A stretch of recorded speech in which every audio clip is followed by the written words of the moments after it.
Bonjour les septièmes années. Alors, cette semaine, la semaine dernière, on a divisé en deux. On avait bisecté, on avait dessiné des médiatrices et des bisectrices d'une droite.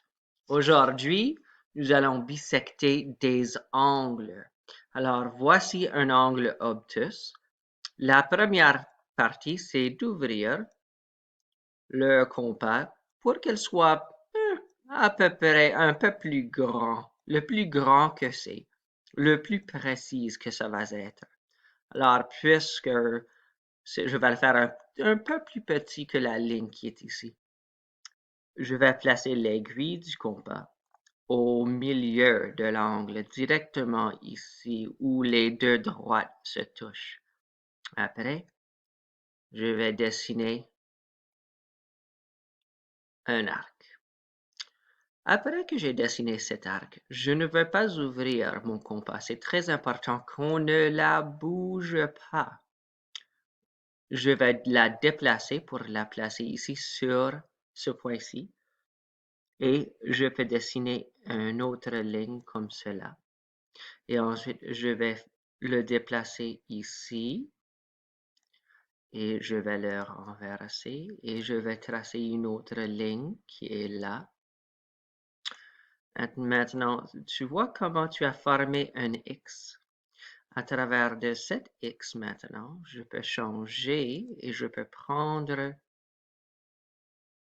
et faire un dessin commençant du centre ici. Et si elle passe par cet X, je sais que j'ai bien réussi. Maintenant, je vais vous montrer. Il y a deux angles.